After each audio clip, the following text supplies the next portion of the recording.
Hello guys, ये class तब तेजी से रिकॉर्डेड सेशन जैसे फिर लेकर चलूंगा। तो कॉन्सेप्चुअल फ्रेमवर्क होगा जिसमें मैं ओरिजिन ऑफ यूनिवर्स की बात करूंगा। याद रखिएगा, ओरिजिन ऑफ यूनिवर्स में ब्रह्मांड की उत्पत्ति और भी बहुत सारी चीजें, उसके टर्मिनोलॉजीज, उसके फैक्ट्स के बारे में डिस्कशन करेंगे। ज्यादातर चीजें कॉन्सेप्ट पर बेस्ड होंगी। स्पेशल क्लास है, ठीक है। और जनरल स्टडीज और स्टैटिक जीके में आज का सेक्शन होगा रैंडम बेसिस पे ज्योग्राफी, जिसमें वर्ल्ड ज्योग्राफी पर मैं ज्यादा फोकस करूंगा और फिजिकल ज्योग्राफी का पार्ट होगा, ठीक है। तो आइए चलिए शुरू करते हैं, देखते हैं। याद रखिएगा, ये जो क्लासेस मैं ले रहा हूँ ये सीडीएस लेवल की क्लासेस होंगी, क्योंकि मैं खुद सीडीएस क्वालिफाइड हूँ। जनरल स्टडीज का एक्सपर्टिज्म है और इंग्लिश का।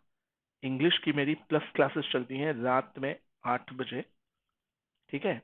9 फरवरी से शुरू हुई है और अभी तक 2 से 3 लेक्चर्स आप लोगों का छूटा है, तो उसे ज्वाइन करिए, ठीक है। और याद रखिएगा, ये हमारा टेलीग्राम लिंक है, टेलीग्राम से जुड़िए। इसमें आपको पीडीएफ मिल जाएगा, ऑन डिमांड क्लासेस आपको मिल सकती है, एक अच्छा ग्रुप मिल जाता है। और याद रखेंगे, सबसे इंपॉर्टेंट चीज होती है कि आपको मेरे आने वाली क्लासेस की लिंक्स इसी ग्रुप में मिल जाएगी। पीडीएफ जो पढ़ाता हूँ बहुत इंपॉर्टेंट है, उसको जरूर डाउनलोड कीजिए। आज की क्लास तो हैंड रिटन क्लास होगी। याद रखेंगे कि भैया, अगर आप सब्सक्रिप्शन लेना चाहते हैं तो कल बड़ा अच्छा मौका था, 11 तारीख ऑफर चल रहा था, लेकिन आज 12 तारीख, तो फिर वो चांसेस कम हो जाते हैं, ठीक है। तो खैर चलिए, कोई नहीं। ये लाइव क्लासेस याद रखिएगा, ये हमारी वीकली टेस्ट सीरीज और स्ट्रक्चर्ड कोर्स और अनलिमिटेड एक्सेस जो आपको मिलता है, ये आपको मिलता है प्लस में। मतलब व्हाइट वाला जो सर्कल है, ये व्हाइट वाला सर्कल जो आपका live classes, weekly test series, structured course और अनलिमिटेड एक्सेस को शो करता है। अगर मैं बोलूँ कि पर्सनल गाइडलाइन चाहिए या टेस्ट का एनालिसिस चाहिए या एक्सपर्ट की गाइडलाइन चाहिए या स्टडी मटेरियल चाहिए या फिर आपको अच्छी स्टडी प्लानर चाहिए, तब आप प्लस, और प्लस का भी सारा गुण चाहिए, तो आप आइकॉनिक लीजिए। आइकॉनिक में ये ब्लू सर्कल वाली सारी चीजें तो है ही हैं, इसमें व्हाइट सर्कल की भी सारी फैसिलिटीज है। तो मतलब आइकॉनिक में प्लस तो मिलता ही मिलता है, प्लस ये सारी एक्स्ट्रा फैसिलिटीज भी आपको मिल जाती है। याद रखिएगा सभी कि सबसे इंपॉर्टेंट चीज ये होती है कि आइकॉनिक सब्सक्रिप्शन थोड़ा सा महंगा है, 1000-2000, लेकिन इसमें आप जितने भी जॉब डूइंग बच्चे हैं, जितने भी सीरियस कैंडिडेट्स हैं, या फिर जितने बच्चे टारगेटेड हैं या कम समय है, लास्ट अटेम्प्ट है, या फिर जो बच्चे चाहते हैं कि सर हमें कोई पुश करता रहे, हम पैसा दे रहे हैं आपको, तैयार रहिए, ठीक है, हमें कोई पुश करने वाला हो, कोई एक गुरु हो, कोई एक द्रोणाचार्य हो, तो वो द्रोणाचार्य आपको मिल जाते हैं, जिसमें आपको पर्सनल गाइडलाइन मिलती रहती है। प्लस में ये फैसिलिटीज नहीं होती, बस यही डिफरेंस है और कुछ नहीं। कुछ बच्चे होते हैं, हमारे अंदर टैलेंट है सर, लेकिन हमें कोई रोज बोले कि ये टॉपिक यहाँ तक पढ़ो, हमें सुनाओ, तो ऐसे बच्चों के लिए, पुश वाले बच्चों के लिए ये आइकॉनिक बहुत अच्छा माना जाता है, बहुत सक्सेसफुल भी हुआ है, ठीक है। तो चलिए खैर आगे बढ़ते हैं। अगर आप प्लस का सब्सक्रिप्शन ले रहे हैं तो आपको सीडीएस भी मिलेगा, एफकैट भी मिल जाएगा और सीबीएस 3 in 1 है, ठीक है। आप तीनों बैच में एनरोल करके पढ़ सकते हो प्लस की। और प्लस का सब्सक्रिप्शन 12 महीने का जो दिखाता है वो 11,000 का शो करता है, लेकिन अगर कोड लगाओगे KSS10 तब ये पड़ेगा कम से कम 9,900 का, ओके। लेकिन अगर आपको चाहिए कि हमें आइकॉनिक लेना है तो ये पड़ेगा 13,200 का। कोड लगाओगे KSS10 तो डिस्काउंट मिल जाएगा, और तब प्रोसीड टू पे करना कोड लगाने के बाद, तो आपको ये 13,200 नहीं दिखाएगा, ये दिखाएगा 11,880 रुपए। तो ज्यादातर आपका 1,500-2,000 रुपए बच ही जाता है इसमें, ठीक है। तो खैर चलिए, आइए अब हम लोग टू द पॉइंट आते हैं और तेजी से चलेंगे। जैसा कि मैंने बताया कि ये एक रिकॉर्डेड सेशन जैसा ही ले चलूंगा, क्योंकि बहुत से कम बच्चे दिख रहे हैं। और याद रखिएगा, मेरी ये जो सेशन चलेगी, ये सेशन हैंड रिटन बेस्ड होगी। इसमें मैं आप लोगों को जो पढ़ाऊंगा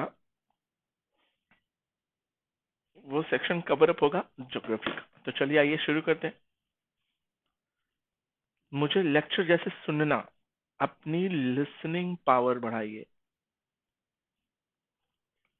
लिसनिंग पावर आपको बढ़ानी है आज, ठीक है। और बीच में लगेगा तो कमेंट करके काउंटर क्वेश्चन पूछ लेना, ठीक है। लेकिन आज की क्लास लिसनिंग पावर पर चल रही। मैं ये करने जा रहा हूँ कि आपको ज्योग्राफी जो इससे भी पढ़ते हो, जैसे लियोन या फिर माजिद हुसैन या फिर Mahesh Kumar Barnwal, GC Leong best book है, या फिर माजिद हुसैन, या फिर महेश कुमार बरनवाल। चलिए याद रखिएगा, अगर आप जीसी लियोन्च पढ़ते हैं तो एसएससी बैंक, एसएससी के लिए, यूपी ट्रिपल एससी के लिए बढ़िया है। अगर आप माजिद हुसैन पढ़ते हैं तो आईएएस के लिए बहुत बढ़िया है। अगर आप महेश कुमार बरनवाल पढ़ते हैं तो पीसीएस के लिए बहुत बढ़िया है। तो याद रखिएगा, ये तीनों किताबें आपको एक बारी पढ़नी ही पड़ेगी अगर आप आईएएस के कैंडिडेट हो। अगर सीडीएस के हो तो जीसी लियोन्च इंग्लिश वाले बच्चों के लिए, और हिंदी वाले बच्चों के लिए महेश कुमार बरनवाल खरीद कर पढ़िए। अच्छी ज्योग्राफी प्रिपेयर होगी, इसमें आपको इंडियन ज्योग्राफी भी मिल जाएगा, आपको वर्ल्ड ज्योग्राफी भी मिल जाएगा। ठीक है, तो याद रखना, बुक मैंने बताया सोर्सेस कहाँ से पढ़ें। अब बुक पढ़ने के लिए आपको एक अच्छा ये होता है इंटरेस्ट, तो इंटरेस्ट मैं आपका बिल्डअप कर रहा हूँ। ठीक है, तो चलिए आइए देखेंगे आज की क्लास में क्या इंटरेस्ट बिल्डअप हो रहा। सुनते चलो और याद होता चलेगा। ठीक है, आज की क्लास हैंड रिटन क्लास होगी। ठीक है, पीपीटी नहीं लगाया, एवन लगाया हूँ। ठीक है, लेकिन मैं उन सब चीज़ों पर आज नहीं चल रहा। आज मैं कुछ कॉन्सेप्चुअल फ्रेमवर्क टच करने वाला हूँ, इसलिए आज की क्लास हैंड रिटन क्लास। ठीक है, तो चलिए आइए शुरू करते हैं। याद रखेंगे कि अ, हाँ, विश्व में पहले क्या था। पृथ्वी की उत्पत्ति सूरज के टूटने से हुई, तो सूरज की उत्पत्ति कैसे हुई। सूरज की उत्पत्ति छोड़ो, पूरे ब्रह्मांड में हवा, एयर, गैस, ये सब कैसे आई। तरह तरह के क्वेश्चन दिमाग में चलते हैं ना, तो याद रखिएगा इन सारे क्वेश्चंस का ही आंसर आज हम लोग देंगे। आज का टॉपिक है मेरा यूनिवर्स। अब यूनिवर्स बना कैसे, तो मैं बताऊं।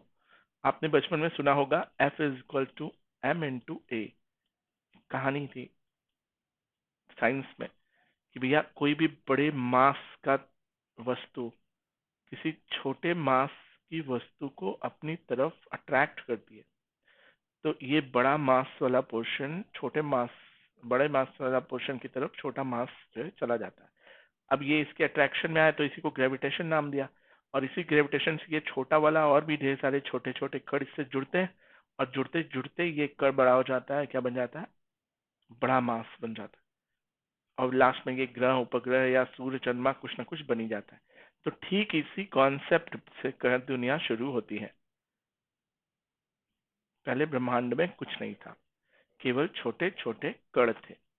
एक कण यहाँ, एक कण यहाँ, फोटॉन कह लो, गॉड पार्टिकल कह लो, कुछ भी कह लो। एक कण यहाँ, कुछ कण यहाँ, लेकिन कुछ बड़े कण थे, कुछ छोटे कण थे।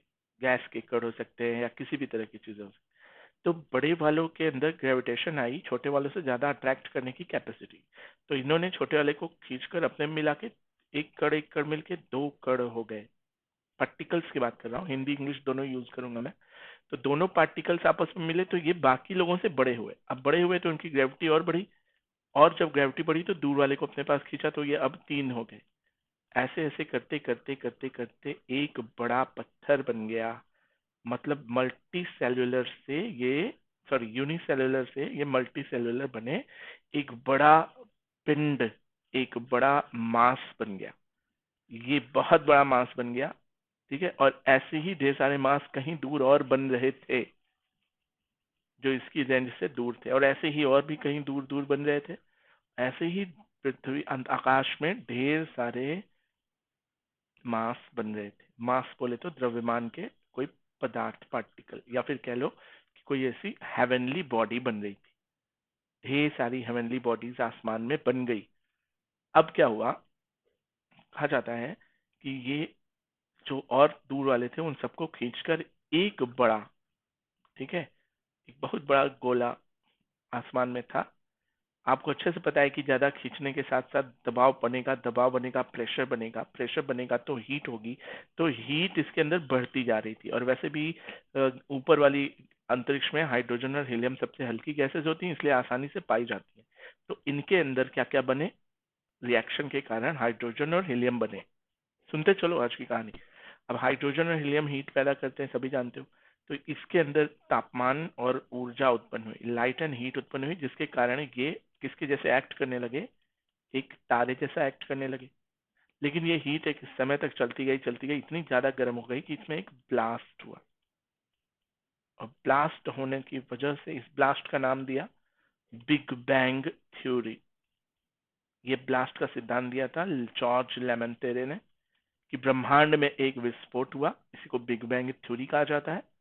और विस्फोट दिया का सिद्धांत किसने दिया था? जॉर्ज लेमेंटेरे ने। ठीक है, इन्होंने एक पादरी थे, इन्होंने कहा कि भैया बड़ा सा विस्फोट हुआ, इस विस्फोट का नाम था सुपरनोवा ब्लास्ट। सुपरनोवा ब्लास्ट, जब कभी भी कोई तारा फूटता है और अपनी अपार ऊर्जा और लाइट हीट जो है वो रिलीज करता है, उसी को हम बोलते हैं क्या? उसी को हम बोलते हैं सुपरनोवा ब्लास्ट।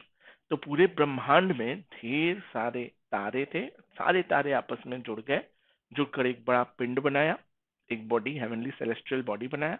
ये बॉडी में हीट की वजह से, हाइड्रोजन हीलियम की वजह से बहुत ज्यादा वो ब्लास्ट हुआ। उस ब्लास्ट का नाम दिया हमने क्या? Supernova blast.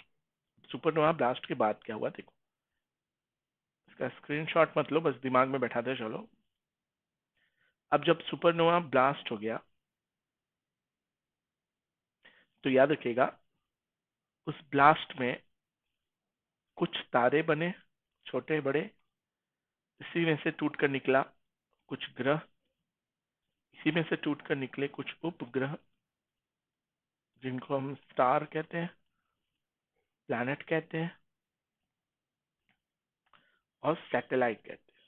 याद रखिएगा सबसे बड़े जो होते थे जिनमें हाइड्रोजन और हीलियम था, ये कहलाते थे तारे। जिनमें हाइड्रोजन और हीलियम खत्म हो गया और ये तारे के चारों तरफ घूमते हैं, ये कहलाते हैं प्लैनेट। और जो प्लैनेट के चारों तरफ घूमते थे वो सैटेलाइट कहे जाते थे। इनमें भी हाइड्रोजन और हीलियम नहीं था, तो हाइड्रोजन हीलियम जिसमें था वो बन गए तारे, जिसमें हाइड्रोजन हीलियम नहीं था वो बन गए ग्रह, उपग्रह। अब इनके अलावा और भी बड़े ग्रहों के अलावा छोटे ग्रह जिनको हम क्षुद्र ग्रह कहते हैं, एस्टेरॉइड्स, एस्टेरॉइड्स बने, कुछ मेटेओरॉइड्स बन गए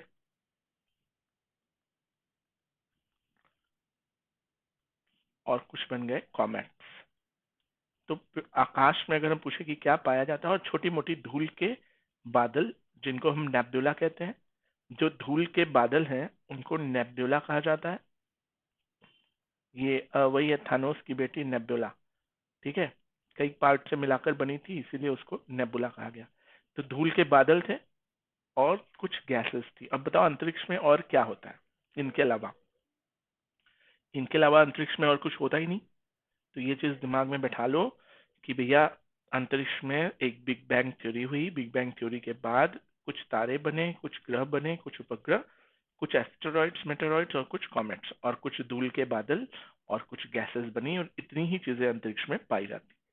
कुछ आयंस होते हैं, पॉजिटिव और निगेटिव आयंस। अब इन्हीं से मिलकर पूरा अंतरिक्ष बना और फाइनली इसी सिद्धांत को बिग बैंग थ्योरी कहा जाता है। इसको जस्टिफाई किया गया था, इसको मैं बता दूं तो सुन लो। जेनेवा में एक रिसर्च किया गया, जेनेवा स्विट्जरलैंड में जमीन के नीचे काफी गहराई में 27 किलोमीटर लंबी सुरंग बनाई गई थी और एक प्रयोगशाला बनाई गई थी जिसको सेंट्रल सर्न की प्रयोगशाला कहा जाता है, central nuclear research of Europe. Nuclear research centre था यूरोप का, इसको सर्न की प्रयोगशाला, ऐसे फर्मी की भी प्रयोगशाला है। इस सर्न की प्रयोगशाला में एक लार्ज हाइड्रोन लार्ज हाइड्रोन कोलाइडर बनाया गया। याद रखिएगा LHC इसको कहा गया, लार्ज हाइड्रोन कोलाइडर। इस कोलाइडर में हमने न्यूट्रॉन की बमबारी करके और एक पार्टिकल पाए, न्यूट्रिनो। याद रखिएगा बहुत इंपॉर्टेंट चीज बता रहा हूँ, न्यूट्रिनो। इसी न्यूट्रिनो का नाम दिया गया हिग्स बोसॉन। इन्हीं को कहा जाता है गॉड पार्टिकल, गॉड पार्टिकल। याद रखिएगा न्यूट्रिनो, हिग्स बोसॉन या गॉड पार्टिकल्स इसका नाम दिया गया। सबसे इंपॉर्टेंट चीज ये कि इसी को डार्क मैटर कहा जाता है। अगर आपसे कभी कोई पूछे डार्क मैटर क्या है तो बताएंगे ब्रह्मांड के निर्माण में इन्हीं चीजों का हाथ है। ठीक है, तो फाइनली जो हमें ग्रह उपग्रह दिख जाते हैं यही है गॉड पार्टिकल्स। कुछ फोटोन भी आपको देखने को मिलेगा आत्मा, प्रेत, भूत और पैरेलल यूनिवर्स का भी कॉन्सेप्ट इसी से आपको मिलता है। तो ये दो पिक्चरों में भी दिखाया गया है, कभी देखोगे ध्यान से तो आपको दिख जाएगा कि भैया एक पिक्चर थी एंजल वर्सेस डेमन, ठीक है, और दूसरी पिक्चर थी da Vinci code, da Vinci code, ठीक है। तो इन दो पिक्चरों में, ठीक है, आपको गॉड पार्टिकल्स के बारे में दिखाया गया है, ठीक है। इवन आप स्पाइडरमैन 2 में भी इसको देखोगे तो एक आइडिया आपको लग जाएगा कि वो जो टिटेनियम रहता है डॉक्टर ऑक्टोपस यूज करते हैं, इसी के कॉन्सेप्ट पर बेस्ड था।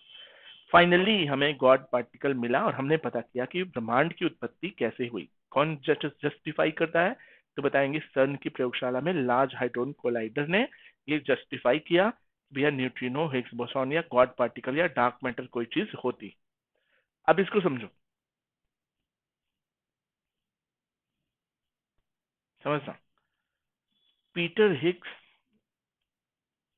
और सत्येंद्र नाथ बोस ने, सत्येंद्र नाथ बोस ने, ठीक है, इसकी खोज करी, इसीलिए इसका नाम हिग्स और बोस से तो क्या हो जाता है, बोसॉन नाम रखा, ठीक है। इसने कंफर्म कर दिया कि जो ब्रह्मांड में बिग बैंग थ्योरी हुई थी वो इसी पैटर्न पर हुई थी, क्योंकि छोटी सी लैब में हमने वही ब्लास्ट करवाया तो पूरे ब्रह्मांड में भी सेम वही चीज हुई होगी। मैंने लैब में ही वो ब्रह्मांड बनाई, तो लैब में जो जो हुआ उसी से हमने कॉन्सेप्ट निकाला कि ब्रह्मांड में भी यही हुआ होगा, कि भैया एक बिग बैंग हुआ होगा जिसे बिग बैंग थ्योरी कहते हैं। इसी के बाद ढेर सारे ग्रह उपग्रह बने, ठीक है। जो खुद का प्रकाश होता है जिसमें हाइड्रोजन और हीलियम होता है उसे तारे कहते हैं, जिसमें हाइड्रोजन और हीलियम नहीं होता और खुद का प्रकाश नहीं होता उसे ग्रह या उपग्रह या एस्ट्रॉयड, मेटेरॉइड्स या कॉमेट्स कहते हैं। तो अब तारों में हाइड्रोजन हीलियम है, मतलब इनके अंदर ग्रेविटी ज्यादा है, तो ये ढेर सारे ग्रहों को अपने चारों तरफ घुमाते हैं। और ग्रहों में भी थोड़ी ग्रेविटी ज्यादा है क्योंकि वो उपग्रहों से छोटे हैं, तो वो अपने सैटेलाइट्स को अपने चारों तरफ घुमाते हैं। और बाकी एक बेल्ट बन गई है एस्टेरॉयड बेल्ट। बाकी कभी कभी यही एस्टेरॉयड्स जब ग्रहों पे गिरते हैं तो ये उल्का पिंड कहे जाते हैं, जिन्हें मेटेओरॉइड्स कहते हैं। कॉमेट्स होते हैं जो सूरज के चारों तरफ चक्कर लगाते हैं, जिनको पुच्छल तारा कहा जाता है। तो ऐसे बहुत सारे और भी कॉन्सेप्ट्स हैं जिसपे मैं आपको डिस्कशन जो है करना चाहूंगा और आगे भी चीजें, ये सब चीजें बताना चाहूंगा, ठीक है। तो खैर चलिए आइए, एक कॉन्सेप्ट में हमें ये पता चला कि ब्रह्मांड की उत्पत्ति के लिए कुछ तो ऐसा हुआ, तो वो बिग बैंग थ्योरी और लार्ज हाइड्रोजन कोलाइडर ने प्रूव कर दिया कि हाँ ऐसा ही कुछ हुआ। अब आगे बढ़ेंगे।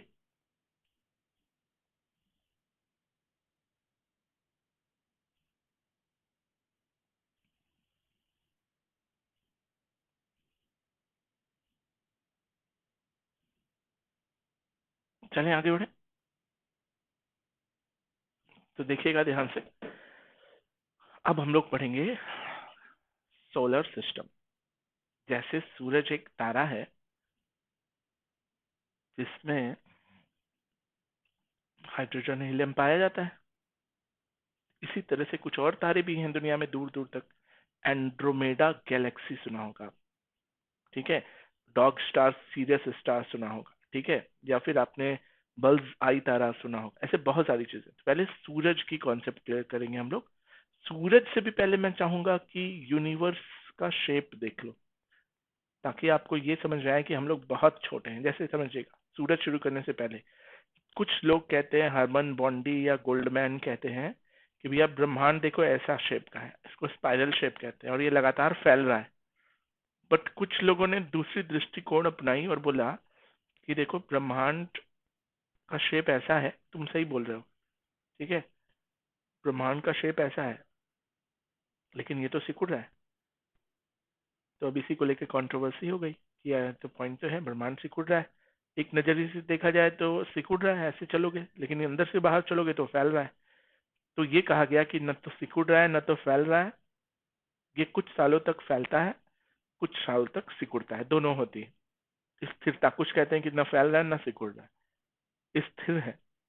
तो कई सिद्धांत उभर कर सामने आते हैं ना, बड़े बड़े कॉन्सेप्चुअल कॉन्सेप्चुअल लोग हैं। एक सिद्धांत कहता है कि भैया जब ब्लास्ट हुआ, सुनना जरा, जब ब्लास्ट हुआ तो अंतरिक्ष में जब कोई भी चीज ब्लास्ट होगी तो आपने लॉ ऑफ इनर्शिया सुना होगा, जड़त्व का नियम। तो जब कभी भी कोई ब्लास्ट होता है तो एक कण दूसरे कण से दूर जा रहा होता, और उसमें कोई जगह तो है नहीं, वैक्यूम होता है, कोई ग्रेविटी तो है नहीं, तो वो जब ब्लास्ट होगा तो वो तब तक दूर जाता रहेगा, अंतरिक्ष में तो रुकेगा ही नहीं, जाता रहेगा दूर दूर, एकदम दूर, बहुत दूर तक चला जाएगा।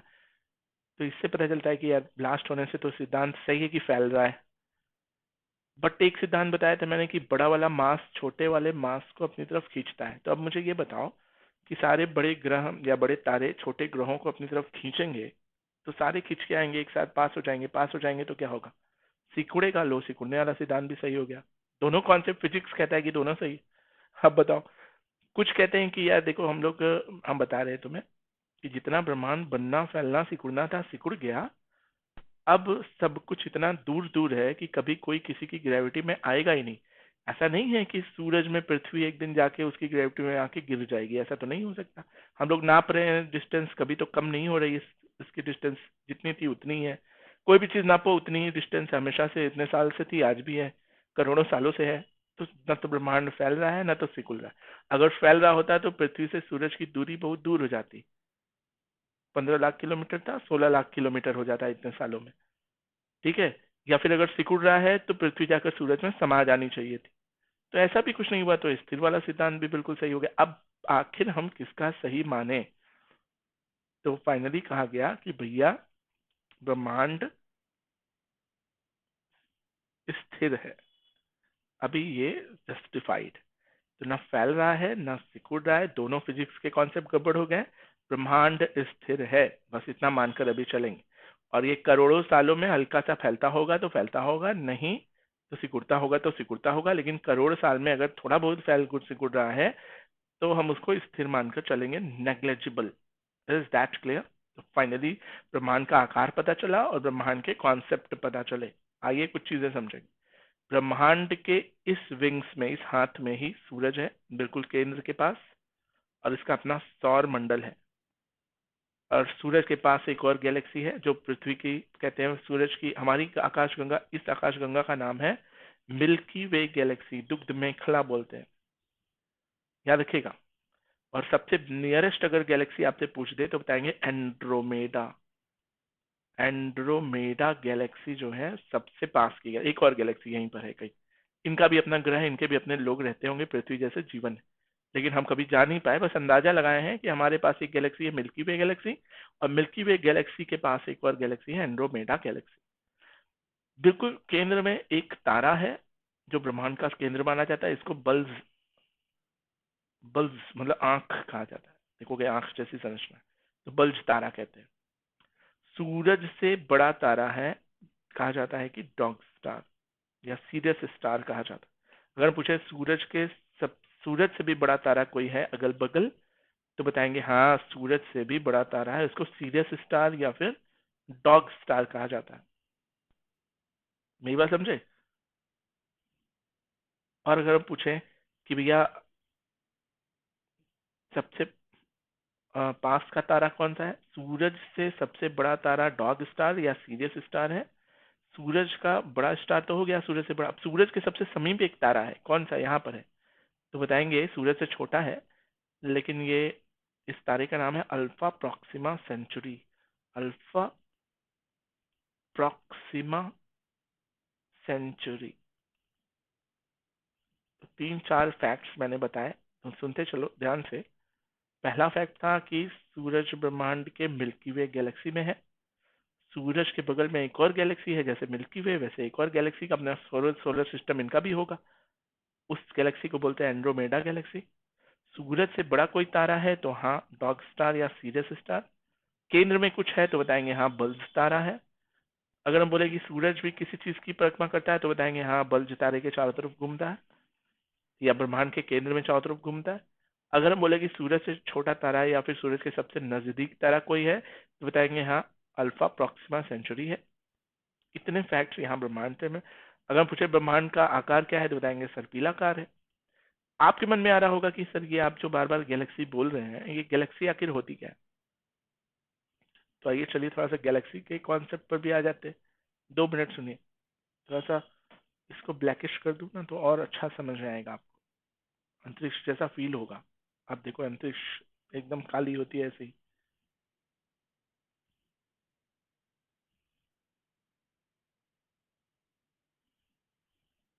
अगर सुन रहे हो सब लोग तो ठीक ही है, ठीक है। कॉन्सेप्चुअल फ्रेमवर्क बना रहा हूँ, ध्यान से सुनना। तबीयत थोड़ी खराब है इसलिए चिल्ला नहीं रहा हूँ आज, ये मेरी पहली क्लास है, अगर आप लोग को अच्छी लगेगी ठीक है तो इसी को आगे कंटिन्यू लेकर चलूंगा, इस तरह की क्लास को। खैर चलो, कहाँ तक आए इस क्लास को जरूर रिपीट करके दोबारा करके देखना। बट आओ चलो अब हम लोग आगे बढ़ेंगे कि आखिर हो क्या रहा। समझो, आप हैं अपने रूम में बैठे हैं, तो आपका ये रूम है, आपका रूम कहाँ पर है?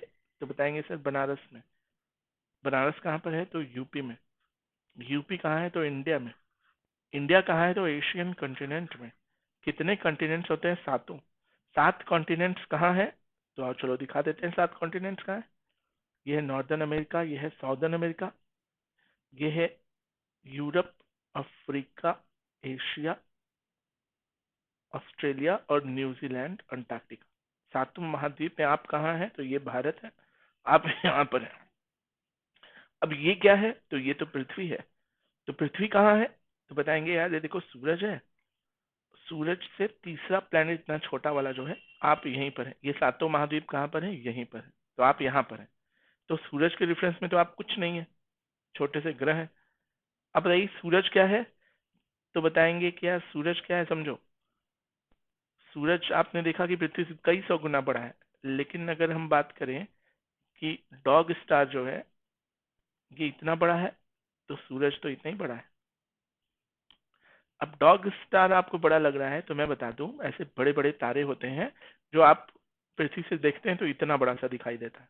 अब बताओ आसमान में आपको तारा एक तो इतना बड़ा दिखाई, मतलब डॉग स्टार है आपको इतना बड़ा दिखाई देगा, तो ऐसे तो करोड़ों तारे दिखाई देते हैं।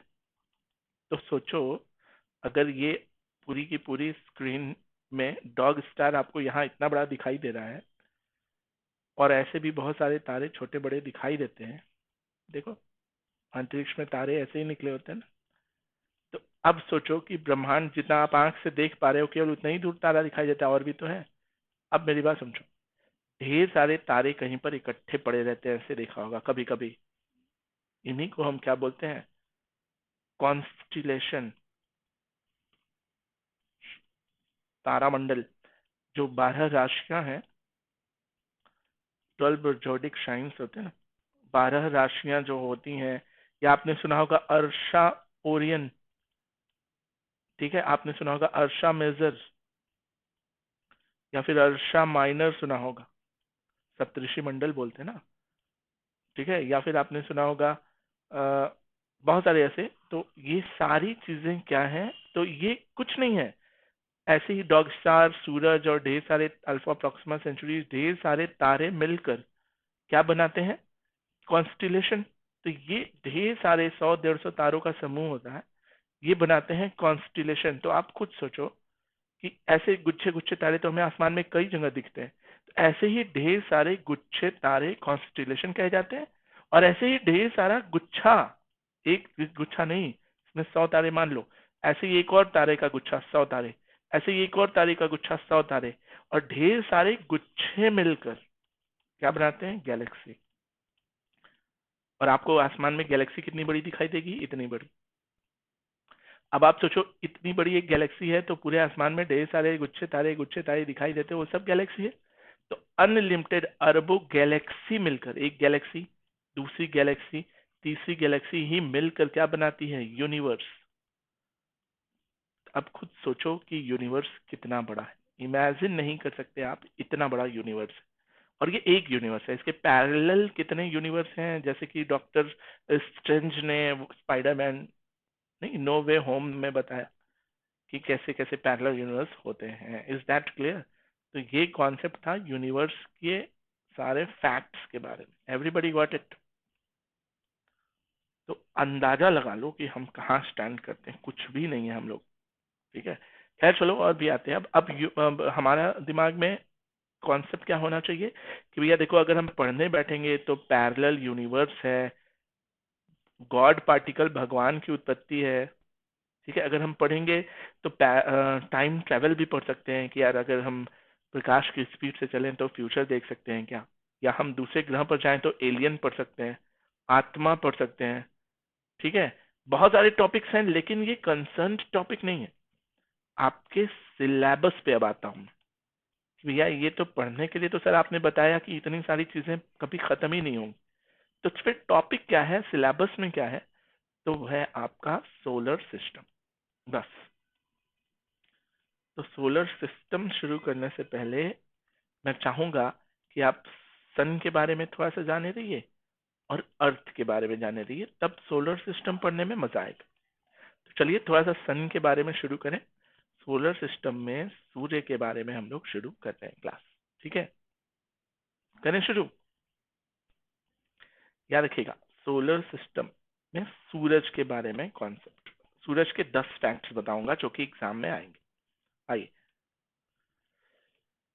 सूरज में हाइड्रोजन और हीलियम पाया जाता है, जिसकी वजह से लाइट एंड हीट निकलती है।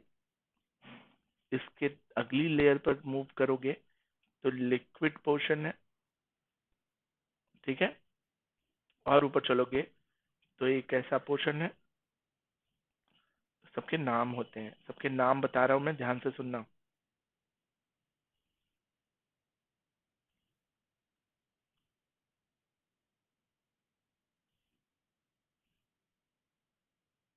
सुनना, सूरज में हाइड्रोजन और हीलियम नाप की संलयन करता है, और एक होता है सूरज का रेडिएटिव जोन।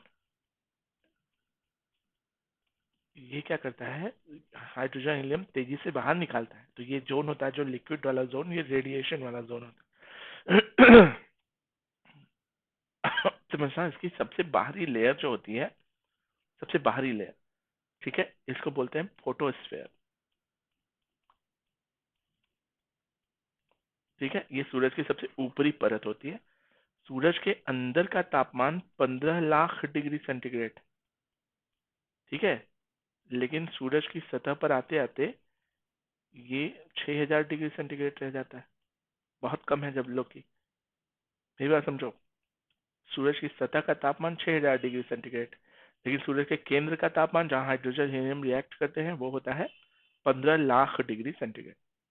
सूरज की सबसे ऊपरी सतह, जिससे आपको प्रकाश मंडल बोलते हैं, प्रकाश आता है, सूरज अपनी किरणें छोड़ता है, उसको हम बोलते हैं फोटोस्फेयर। और सूरज से दूर जो उसकी आंच होती है ऐसे, ठीक है, ये क्राउन के शेप की ऐसे सूरज बनाते हैं, कभी बचपन में सूरज बनाया होगा, तो ऐसे सूरज बनाते हैं। तो ये सूरज से दूर है, मतलब उसकी आंच है, बॉडी नहीं है उसकी, तो इस पोर्शन को बोलते हैं क्रोमोस्फेयर। मतलब ये होता है वर्ड मंडल, इसको हम क्या बोलते हैं, रंग देने वाला, मतलब सूरज में 7 रंग यही होते हैं, ठीक है? याद रखिएगा, वर्ड मंडल से और ऊपर उठोगे तो ऐसे बताया ना, ये तिकोना ऐसे निकला हुआ है, तो इसी सेक्शन को कहते हैं कोरोना, सूरज का मुकुट। कोरोना, ये जो ऐसे ऐसे टेढ़ा मेढ़ा बनाते हैं ना, तो ये कोरोना शब्द हमारे कोरोना वायरस से नहीं है, ये कोरोना किसी भी मुकुट टाइप की, क्राउन से बना हुआ है, किसी भी मुकुट टाइप की संरचना को कोरोना कहा जाता है, ठीक है? याद रखना, तो सूरज का मुकुट जैसी संरचना पोर्शन को कोरोना कहा जाता है। एक और चीज याद रखिएगा, फैक्ट बता रहा हूँ, इंपॉर्टेंट चीजें याद रखना। सूरज में हाइड्रोजन और हीलियम एक समय तक जलता है, लेकिन एक समय बाद जब वो खत्म हो जाता है तो यहाँ पर ब्लैक स्पॉट आ जाते हैं। ब्लैक स्पॉट, मान लो यहाँ पर हाइड्रोजन हीलियम फ्यूल के रूप में जल रहा है, कितना दूर हाइड्रोजन हीलियम खत्म हो गया, तो इतना दूर का पोर्शन ब्लैक स्पॉट हो जाएगा। ये जो मैंने ब्लू दिखाया है, ये ब्लैक स्पॉट है। ये ब्लैक स्पॉट 11 साल तक बनते हैं, बनते बनते फैलेगा, और फैलने के बाद 11 साल लगेगा इसको खत्म होने में, वापस वो सही हो जाएगा। तो कुल मिला के 22 साल तक सोलर स्पॉट बनते हैं, ब्लैक स्पॉट के नाम से जाने जाते हैं। मेरी बात समझे? एक और चीज याद रखेंगे सूरज के बारे में, कि सूरज से जो पृथ्वी तक ऊष्मा पहुंचती है, वो होती है रेडिएटिव प्रोसेस के, रेडिएशन प्रोसेस के, ठीक है? आपने सुना होगा कन्वेक्शन, कंडक्शन और रेडिएशन, तो सूरज की हीट जो पृथ्वी पर पहुंचती है बिना माध्यम के, ठीक है, तो इसलिए इसको रेडिएटिव जोन कहा जाता है। सूरज के बारे में और कुछ फैक्ट्स बताने जा रहा हूँ, सुनते चलो, सुनते चलो, सुनने की क्लास है ये, ठीक है? केवल सुनते चलो, याद हो जाएगा।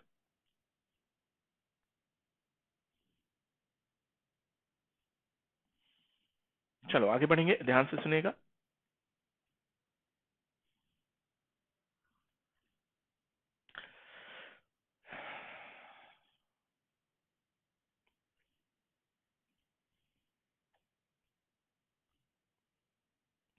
चलो देखना, ध्यान से देखना। हाँ, मैंने क्या बताया कि भैया सूरज की अपनी एक लेयर होती है जो ऊपर वाली पोर्शन कोरोना कहलाती है। याद रखिएगा, सूरज के सामने जब चंद्रमा आ जाता है तो पृथ्वी के कुछ हिस्से पर, यह है चंद्रमा, तो पृथ्वी के कुछ हिस्से पर सूरज की रोशनी नहीं पड़ती, इतना दूर स्पॉट पड़ जाता है। बाकी जगह से सूरज दिखेगा पूरा, लेकिन कुछ जगहों पर इतने दूर में एरिया में सूरज नहीं दिखाई देगा, तो इस पोर्शन को हम बोलते हैं सोलर एक्लिप्स, सूर्य ग्रहण। ठीक है, ये डिपेंड करता है कि चंद्रमा, पृथ्वी से चंद्रमा पास में है तो कम एरिया पर होगा आंशिक सूर्य ग्रहण, लेकिन पृथ्वी से चंद्रमा दूर है, पास होगा तो पूर्ण सूर्य ग्रहण लगेगा। ठीक है, और अगर दूर होगा तो अर्ध सूर्य ग्रहण या फिर आंशिक पार्शियल जो है सोलर एक्लिप्स लगेगा। डिपेंड करता है इसकी डिस्टेंस पर, याद रखिएगा। ठीक है, लेकिन इसी का जस्ट अपोजिट होता है कि जब सूरज और पृथ्वी और चंद्रमा एक सीधी रेखा में होते हैं, मतलब सूरज और चंद्रमा के बीच में पृथ्वी आ जाती है, चंद्रमा इधर साइड आ जाता है, तो चंद्रमा खुद के प्रकाश से तो चमकता नहीं, नॉन ल्यूमिनस बॉडी है। तो अब सूरज का प्रकाश पृथ्वी रोक ले रही सारा, तो सूरज का पोर्शन पृथ्वी रोक ले रही, चंद्रमा पर कुछ लाइट पड़ी नहीं रही, जिसके कारण चंद्रमा नहीं दिखाई देता।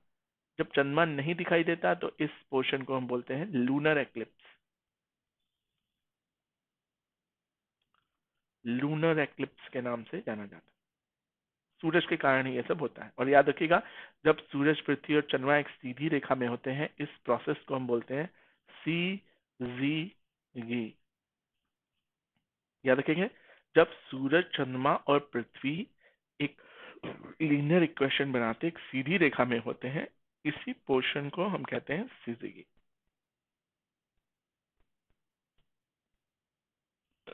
मेरी बात सबको समझ आएगी आखिर सीजीगी क्या होती है?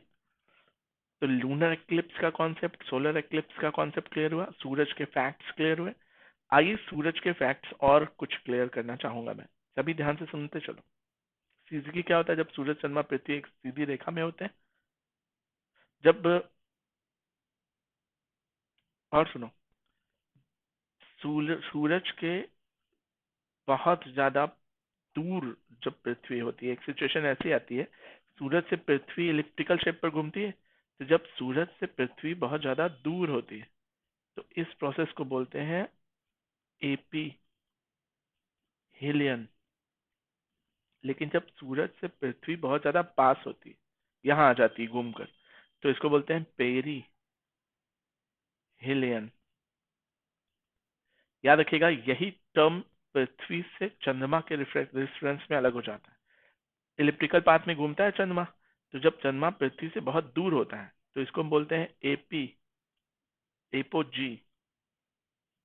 और जब चंद्रमा से पृथ्वी बहुत पास होती है तो इस सिचुएशन को बोलते हैं पेरी जी।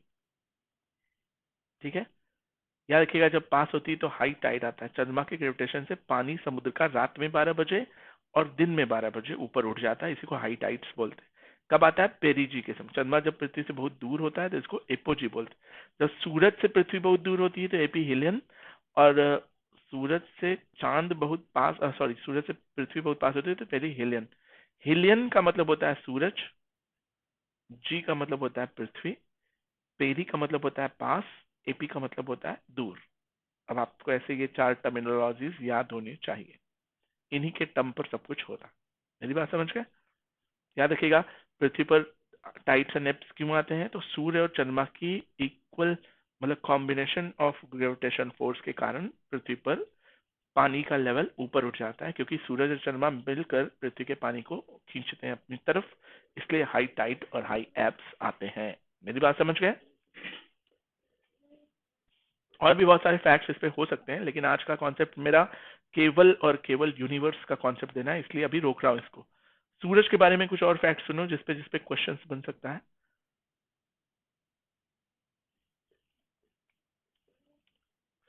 किसी को भी कोई काउंटर क्वेश्चन या मन में आ रहा है कुछ तो पूछ जरूर लेना, कमेंट छोड़ देना अपना।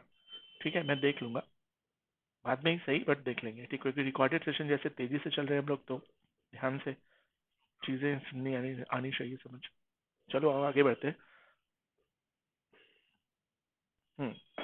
अब समझो,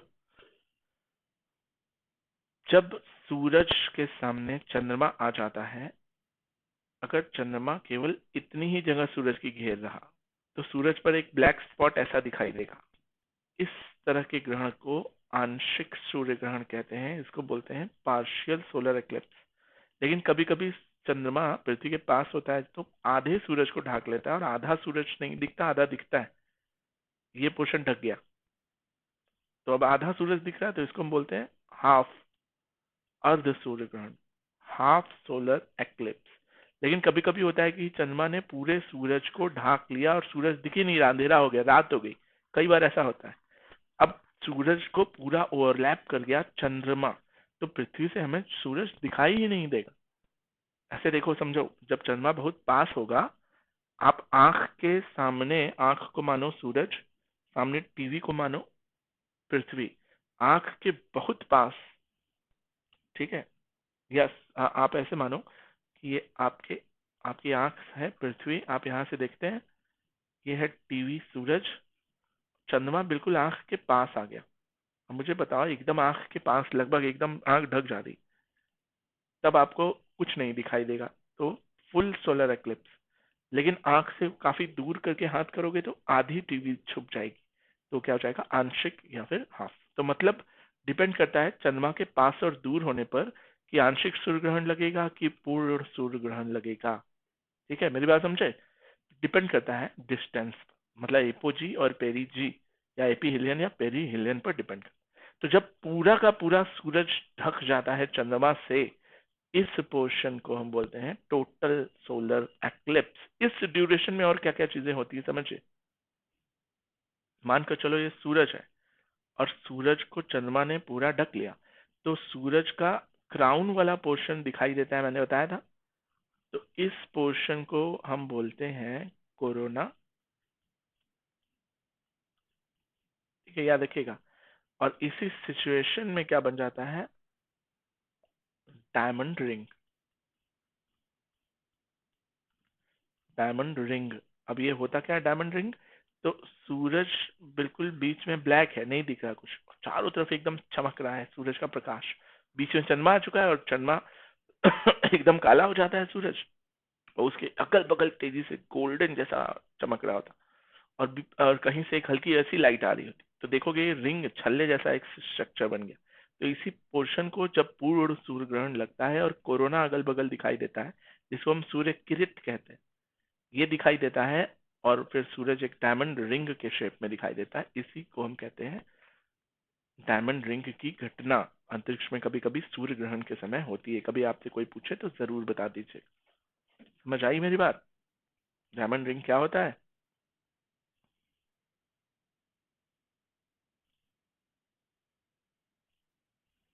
चले आगे बढ़े।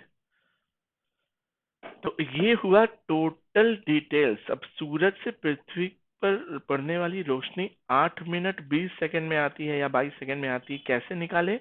सूरज से पृथ्वी की डिस्टेंस और प्रकाश की चाल 3 लाख किलोमीटर, और सूरज से डिस्टेंस 15 है, तो कुल निकालेंगे चाल बराबर दूरी बटा समय से। तो ये 8 मिनट 22 सेकंड लगता है सूरज से पृथ्वी तक पहुंचने में इसकी रोशनी। और सूरज से रिलेटेड क्या घटनाएं हो सकती हैं उसके बारे में और पढ़िए, डिटेल करिए, बुक्स का नाम मैंने बताया ही है। तो ये हुआ टॉपिक हमारा कंप्लीट सूर्य। अब हम लोग मूव करेंगे इसका परिवार, जिसको हम सोलर सिस्टम कहते हैं। आइए चलिए देखते हैं। कहते हैं कि सूरज से ही 3 कारण, पहला कॉन्सेप्ट, दूसरा कॉन्सेप्ट, तीसरा कॉन्सेप्ट। सूरज से ब्लास्ट होने के कारण एक बड़ा ब्लास्ट हुआ, जिसके कारण इसमें से ढेर सारे ग्रह उपग्रह निकल आए, तो सूरज का परिवार बन गया। पहला कॉन्सेप्ट ब्लास्ट, सूरज में ब्लास्ट हुआ, ब्लास्ट होने से ढेर सारे ग्रह उपग्रह बने। दूसरा कॉन्सेप्ट कहता है कि दो तारे का कॉन्सेप्ट, दो तारा, ठीक है, कि भैया दो तारे आपस में टकराए, सूरज और सूरज से बड़ा तारा आपस में टकराया, तो कुछ पोर्शन सूरज का टूट गया, कुछ पोर्शन इस तारे का टूट गया, दोनों का टूटन यहीं पर बचा रह गया। बचा रह जाने के कारण वो ग्रह उपग्रह में बदल गया और ये तारा इससे मिल गया, सूरज से जाकर जुड़ गया। दो तारे आपस में टकराए, टकरा कर एक हो गए, और टूटने की वजह से चूरा जो बचा वो एस्टेरॉयड, मेटेरॉइड्स, कॉमेट्स, प्लैनेट और सैटेलाइट बन गए। दो तारे का एक कॉन्सेप्ट ये था कि दोनों तारे आपस में टकराए। एक कॉन्सेप्ट दो तारे का ये है कि सूरज के बगल में से एक पावरफुल तारा गया, तो इस पावरफुल तारे के ग्रेविटेशन से सूरज का कुछ पार्ट फिलामेंट के रूप में बाहर आया। ठीक है, जैसे ये इससे जुड़ने जा रहा था कि दूर चला गया और ये हवा में तैरने लगा और ग्रह बन गया। एक दो तारे का कॉन्सेप्ट ये भी है। मेरी बात समझे? तीसरा कॉन्सेप्ट ये कहता है तीन तारे का सिद्धांत, कि भैया सूरज और अन्य तारा, एक और तारा, ये तीनों आपस में टकराए या इनके ग्रेविटेशन के कारण बाकी दोनों तारे आपस में टूट गए और ग्रह बन गए, बस सूरज बचा रह गया। तीसरा कॉन्सेप्ट। एक चौथा कॉन्सेप्ट था, सुनोगे तभी आएगा और इसको पढ़ लेना किताबों से ना, तो इंटरेस्ट आ जाएगा। एक कॉन्सेप्ट था कि भैया पहले शुरू में धूल के बादल थे, धूल के बादल को नेबुला कहा जाता है। यही नेबुला आपस में जुड़ते जुड़ते जुड़ते जुड़ते बहुत ज्यादा डेंस हो गए और डेंस होकर फाइनली क्या बनाए, ढेर सारी गैसेस इसमें जुड़ती गई, हाइड्रोजन, हीलियम और अन्य गैसेस, और ये एक बन गया बड़ा सा तारा जिसको कहा गया सूरज। तो भैया ये चार कॉन्सेप्ट को अलग अलग वैज्ञानिकों ने कहा। लाप्लासा का नियम है, शिम्ड का नियम है, कांट की थ्योरी है, ठीक है, और बहुत सारे लोगों ने, टालमी ने अलग कॉन्सेप्ट दिया, कॉपरनिकस ने अलग कॉन्सेप्ट दिया, गैलीलियो गैली ने अलग बातें कही, तो कैपलर ने अलग चीज कही, तो बहुत सारे कॉन्सेप्ट्स हैं। अब आपको उनके फैक्ट्स याद रखने हैं कि लैप्लासा का कौन सा नियम था, ब्लास्ट वाला नियम था, कि ये नेबुलर थ्योरी थी, या फिर तीन तारे का सिद्धांत था, शीम्ड में ने कौन सा बताया, ठीक है, ओस्लो ने क्या बताया। तो सारे वैज्ञानिकों के नाम फैक्चुअल हैं, आपको वो खुद से पढ़कर याद रखना है। मैंने आइडिया दे दिया कि ऐसे ऐसे होता है। तो इस तरह से अन्य सूरज का निर्माण के बारे में लोगों, सूरज से रिलेटेड आज के जितने फैक्ट थे मैंने सब खत्म कर दी। अभी सूरज और हीट से रिलेटेड कुछ और बातें भी बताने वाला हूं। ठीक है, ध्यान से सुनना। चलो देखना।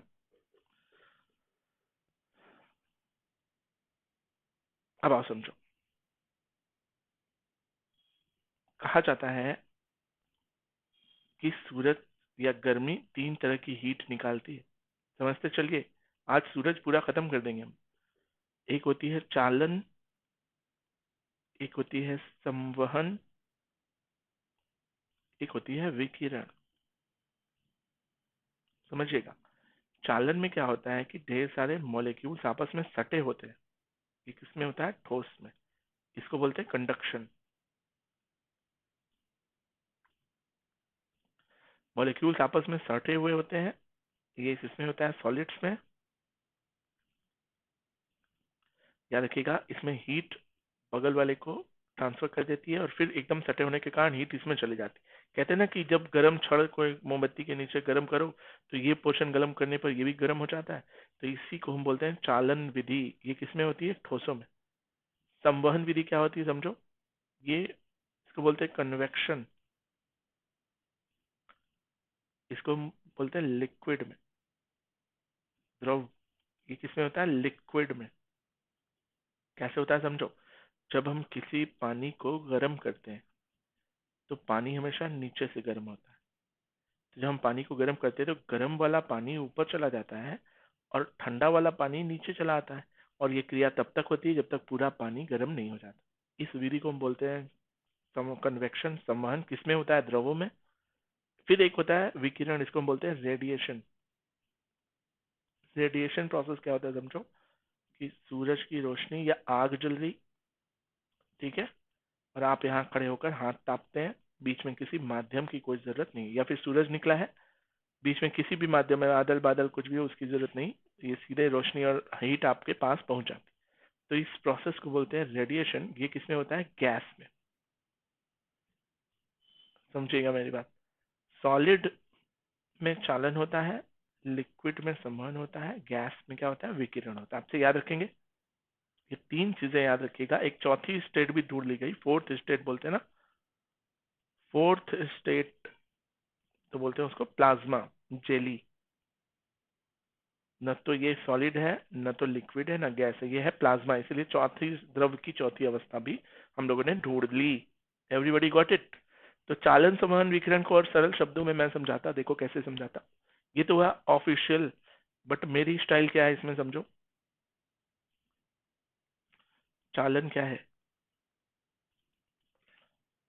ये है एक स्कूल की बेंच, समझना।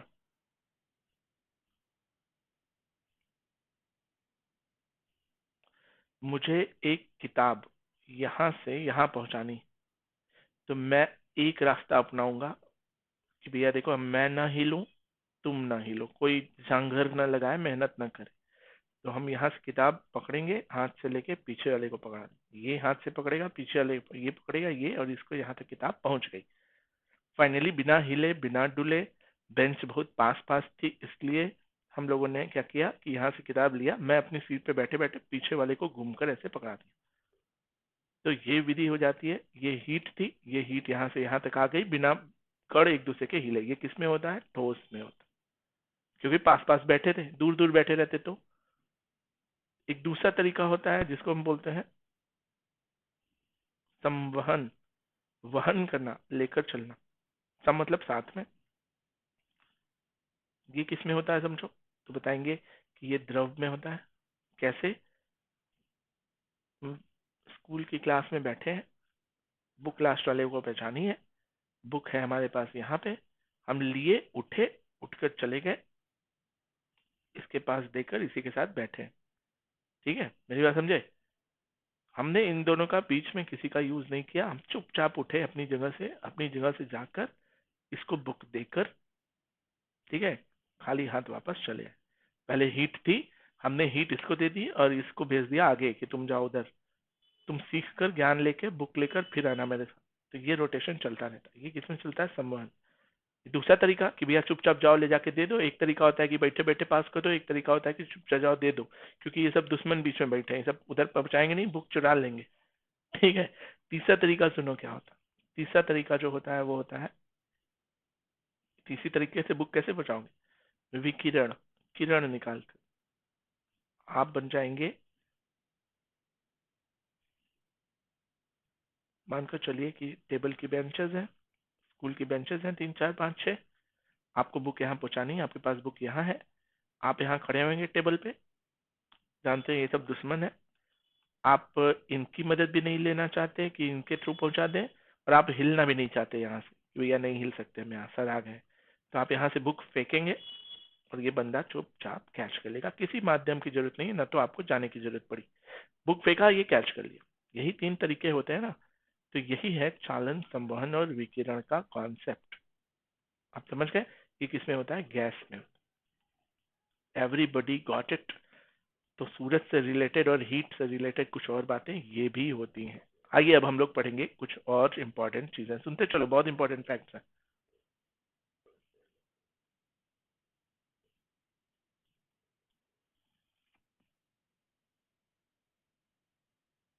चलो आप फैक्ट्स देखते हैं।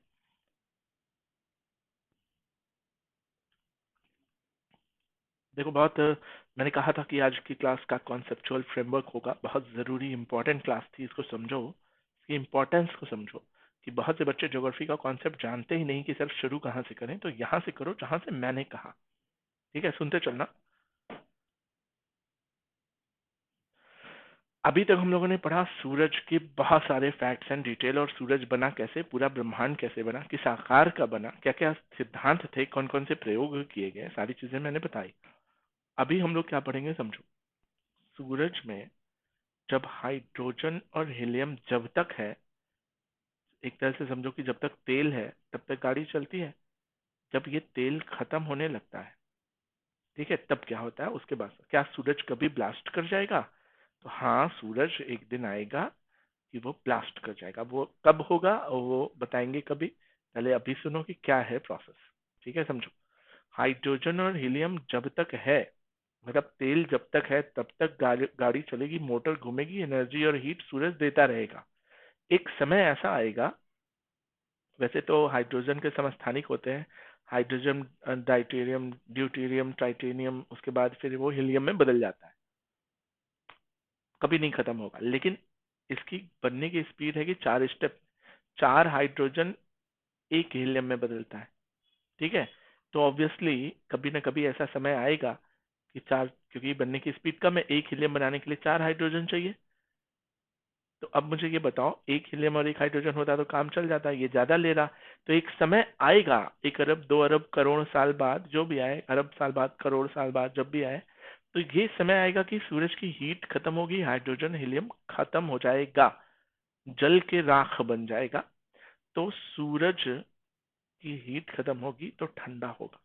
कहाँ पर ठंडा होगा समझो, केंद्र में हाइड्रोजन हीलियम होते हैं सेंटर में, तो हाइड्रोजन हीलियम जब केंद्र में ठंडे होंगे, ठंडी चीजें क्या हो जाएंगी, सिकुड़ेंगी, तो केंद्र सिकुड़ने शुरू हो जाए। लेकिन मैंने बताया था कि ऊपर का टेम्परेचर नहीं ठंडा होगा, क्योंकि ये रेडिएशन प्रोसेस से चल रहा, तो ये गर्म होगा। अब गर्म चीज फैलेगी, तो जब अंदर वाला सिकुड़ रहा है और गर्म वाला फैल रहा है, तो ये सूरज जो इतना बड़ा दिख रहा था, ये ऊपर वाला पोर्शन फैल कर, ये वाला पोर्शन सूरज का, ये फैल कर इस आकार का हो जाएगा, शेपलेस फैलेगा। और ये जो सूरज का केंद्र इतना बड़ा था, ये सिकुड़ कर इतना छोटा हो जाएगा। ठीक है, तो जिसकी वजह से सूरज रेड कलर का तानो, पहले इतना बड़ा था, ठीक है, अब इतना बड़ा हो गया सूरज, ये देखो ये शेप, और किस आकार का दिख रहा है, तो जाइंट, जाइंट, रेड जाइंट बन गया। इसी को बोलते हैं लाल दानव। एक समय आएगा कि सूरज लाल दानव में बदल जाएगा, रेड जाइंट। क्यों रेड, क्यों? सूरज तो अभी पीले रंग की धूप होती है, तो आप अच्छे से जानते हो कि जब गैस चूल्हा जलता है नया नया, तो नीले रंग की रपट से जलता है, नीली नीली आग होती है जब तक ज्यादा सिलेंडर भरा है। सिलेंडर आधा से कम हो गया तो वो लगने जलता है लाल, और कम हो गया, एकदम बुझने वाला है, तो नारंगी रंग का वो जलने लगेगा। समझे? लाल या नारंगी सिंबल होता है कि भैया गैस, मम्मी से कभी पूछो कि गैस अगर लाल जलने लगे या स्टोव लाल जलने लगे या नारंगी, तो मम्मी जान जाती है कि गैस में पावर खत्म है या फिर फ्यूल खत्म है। ठीक है, तो जब लाल जलने लगा तो इसका मतलब अब ये खत्म होने है। जैसे जैसे आपको सूरज ज्यादा लाल दिखने लगे और बड़ा दिखने लगे, समझ जाओ उसी दिन प्रलय का दिन चालू हो गया। अब आओ, अभी तक कॉमन सूरज था, इसमें हाइड्रोजन हीलियम खत्म हुई, हाइड्रोजन हीलियम खत्म होने से केंद्र सिकुड़ा और पेरिफेरल फैल गया, तो ये बदल गया किसमें, लाल दानों में। अब लाल दानों की स्टेज के बाद एक ब्लास्ट होगा सूरज में, एक स्टेज के बाद ये फैलते फैलते फैलते फट जाएगा, तो इसकी ऊपर वाली सारी पोर्शन फट के इधर उधर फेंका जाएगी, बीच में बचेगा केवल केंद्र। इस विस्फोट को ही बोलते हैं क्या, सुपरनोवा विस्फोट, सुपरनोवा ब्लास्ट के नाम। बहुत ही हीट एनर्जी निकलती है, ये सारा पोर्शन इधर उधर चला गया, ये यही बन जाता है ग्रह। सूरज का ऊपरी पोर्शन, क्रस्ट मेंटल वाला, कोर वाला पोर्शन बचा रह जाएगा, यही ग्रह बन जाएगा, यही उपग्रह बन जाएगा, और यही एस्टेरॉइड, मेटेरॉइड्स, धूल कण, गैस, ये सब बन जाएगा। बीच में बचेगा ये छोटा ग्रह। चलो इसको हम सब मिटा कर केवल एक ग्रह, इस छोटे से पार्ट न्यूक्लियर की बात करेंगे। अब समझो बचा केवल इतना। अब इसी पोर्शन जो बच गया और बाकी सब इधर उधर जाके ग्रह उपग्रह चारों तरफ बन गए, वही उसका पेरिफेरल वाला पार्ट। ठीक है, फिर से ये रिवाइव होगा। लाल दानव के बाद क्या बना, ये जलने के बाद छोटा सा केंद्र बनेगा, एकदम बौना। अभी तक तो सूरज इतना बड़ा दानव था, अब क्या हुआ, एक छोटा सा बौना के रूप में दिख रहा है, तो वो तो बौना ही व्हाइट ड्वार्फ के रूप में, इसी को बोलते हैं श्वेत वामन, श्वेत वामन के रूप में सूरज दिखाई देने लगेगा, इतना बड़ा सूरज। और यही ठंडा होकर दो चीज बनता है, या फिर ये ब्लैक होल में बदल जाएगा, अगर ये अगर ये कोई भी तारा ब्लैक होल में बदल सकता है अगर वो सूरज से थोड़ा सा बड़ा हो, 1.5 गुना बड़ा हो। तो अगर ये बहुत बड़ा छेद है, ये बहुत बड़ा केंद्र है, तो ये ब्लैक होल में बदलेगा, नहीं तो ये न्यूट्रॉन तारा में या फिर पल्सर तारा में बदल जाएगा। मेरी बात समझे? मतलब अगर सूरज के वेट का 1.4 मास ऑफ द सन है, सूरज से 1.5 गुना बड़ा है, तब ये ब्लैक होल में बदलेगा। और अगर ब्लास्ट होने के बाद केंद्र सूरज से छोटा, मतलब 1.4 ms से छोटा है, यही चंद्रशेखर लिमिट कही जाती है। 1.4 एग्जैक्ट नहीं बता रहा हूँ, मतलब अप्रोक्सीमेटली बता रहा हूँ, 1.34 करके कुछ है। तो 1.4 ms ब्लैक होल, उससे बड़ा है तो ब्लैक होल में बदलेगा, नहीं तो वो पल्सर तारा या न्यूट्रॉन तारा के रूप में फिर से जन्म लेगा। और यही ब्लैक होल धीरे धीरे फिर से अपने चारों तरफ को खींचते खींचते खींचते खींचते फिर से बड़ा तारा सूरज में बदल जाता है, या फिर यही पल्सर तारा जो है छोटे तारे में बनकर वहीं पर रुका रहता है और धीरे धीरे जुड़ते जुड़ते फिर एक बड़ा तारा बनता है, और ये सर्कल निरंतर चलता रहता है। ब्लैक होल क्या होता है समझ गए? इतना ज्यादा इसकी ग्रेविटी बढ़ जाएगी, क्योंकि ऊपर की सारी लेयर हट गई, अब इसके अंदर इतनी ज्यादा ग्रेविटी है, प्रकाश को भी अपनी तरफ खींच लेता, आगे नहीं जाने, छोटे मोटे कण खींचते खींचते बड़ा होते होते ये फिर से सूरज के इतना बड़ा पावरफुल तारा बन जाएगा, और ये सर्कल चलता रहता है। मेरी बात यहाँ तक समझ आई? तो एक बार फिर से चलो समझाऊं मैं इसको। सूरज ही आगे चलकर क्या बन गया? Red giant. रेड जाइंट में सुपरनोवा ब्लास्ट हुआ, सुपरनोवा ब्लास्ट के बाद ये बन गया व्हाइट ड्वार्फ में। यही व्हाइट ड्वार्फ ठंडा होकर किसमें बदल गया? ब्लैक होल, या अगर सूरज से बड़ा है, मतलब बहुत बड़ा है, मास ऑफ द सन से बड़ा है, तो ये ब्लैक होल में बदलेगा, और नहीं तो ये पल्सर तारा में बदल जाएगा, जिसको हम न्यूट्रॉन तारा कहते हैं। और ये चक्र चलता रहता है, फिर से वो सूरज बनेगा, और ऐसे प्रोसेस चलता रहता है। मेरी बात समझे? अब समझो इसको, मैं सरल ये बुकिश लैंग्वेज थी, अब मैं इसको सरल तरह से समझाता तो कैसे समझाता कि भैया एक बड़ा सा कोयला है, ठीक है, जब आप इसको जलाते हो तो ये लाल धधकता हुआ कोयला अंगीठी पे देखे होगे जलता रहता है। जलने के एक समय बाद जब सुबेरे जाओगे तो ये जल के छोटा हो जाता है, इतना बड़ा, और उसके ऊपर व्हाइट कलर की धूल जम जाती है, राख बोलते हैं जिसको। जब धूल झाड़ दोगे तो और छोटा हो जाएगा, इतना बड़ा दिखेगा और एकदम काला भारी सा। ये हल्का दिखेगा कोयला हाथ में लोगे तो, लेकिन जलने के बाद जो छोटा सा बचा, व्हाइट कलर की राख झाड़ दोगे तो अंदर छोटा सा कोयला फिर मिल जाएगा। ठीक है, इसी से हीरा बनता है ना।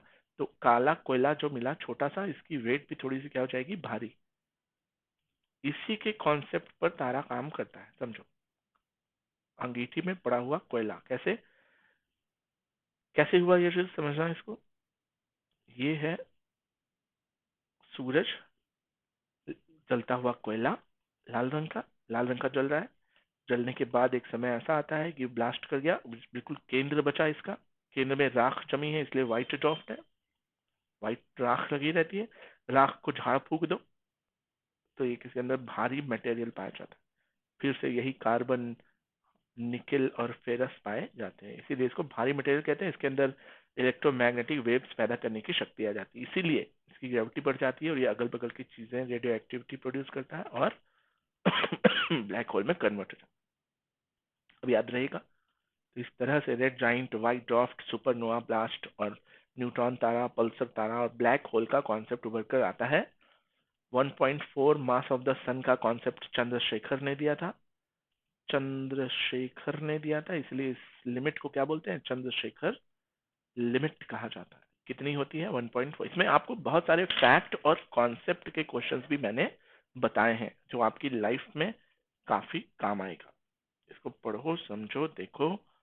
और आज की क्लास में रोकूंगा, क्योंकि सूरज के सारे फैक्ट्स मैंने लगभग पढ़ा दिए। काफी इंटरेस्टिंग और काफी चीजें जो है इस क्लास में आप लोगों ने सीखी होंगी। तो याद रखिएगा, बहुत सारी ऐसी चीजें होती हैं जिनको कॉन्सेप्ट के बेसिस पर समझा जाता है। ठीक है, तो ये हुआ आज का हैंड रिटन नोट्स। अच्छा लगा तो इस तरह की क्लासेस हमेशा लेकर आऊंगा, और नहीं तो फिर मैंने तो एमसीक्यूज प्रिपेयर किया ही है, देखोगे उसका एक्सप्लेनेशन, फिर एमसीक्यूज, फिर उसका एक्सप्लेनेशन, एक एमसीक्यू, फिर उसका एक्सप्लेनेशन। ठीक है, तो इस तरह के भी क्वेश्चंस रखता हूँ। इंटरेस्ट अगर आपको जिस तरह के क्लासेस में है वैसा कर सकते हैं। ठीक है, तो खैर चलिए, वॉट एवर, आज की क्लास काफी अच्छी इंटरेस्टिंग गई। किसी को कुछ कहना पूछना हो तो जरूर कमेंट कर लेना। और मैं इस तरह की क्लासेस के लिए, अगर आप लोग फीडबैक अच्छा लिखें कमेंट बॉक्स में या डिमांड रखेंगे ये क्लास देखने के बाद, तो फिर मैं इस तरह की क्लासेस को कंटिन्यू करूंगा, जिसमें आपको सिविल लेवल की नॉलेज मिलती। ठीक है, याद रखिएगा, ये मेरा टेलीग्राम चैनल है, इससे जुड़कर आप क्लासेस की पीडीएफ ले सकते हो, या फिर आप अपनी मेरी आने वाली क्लासेस की लिंक्स ज्वाइन कर सकते हो, या सब्सक्रिप्शन की डिटेल जान सकते हो। आइकॉनिक का सब्सक्रिप्शन बोल लेते हैं जो अपने आप को सीरियस कैंडिडेट मानते हैं। याद रखिएगा, 12 महीने का सब्सक्रिप्शन आपको 11,000 रुपये में मिलता है, लेकिन कोड लगाते हो K10 तो ये 9,900 का पड़ जाता है। या फिर अगर आप चाहते हैं कि हम आइकॉनिक ले लें तो 13,200 का मिलता है, लेकिन कोड लगाने पे K10 ये पड़ जाता है 11,880 का। ओके, तो बहुत सारी चीज़ें और भी हैं, आज के लिए बस करते हैं। Thank you, bye bye. Channel को लाइक करो, सब्सक्राइब करो और बेल आइकॉन दबाओ कि मेरी अगली क्लास का आपको नोटिफिकेशन जरूर आएगा कि सर की क्लासेस मस्त थी, बहुत अच्छे अच्छे कॉन्सेप्ट सीखे, अगली क्लास के लिए कमर कस लें। तो बस करें आज के लिए। Thank you, bye bye, take care and good night.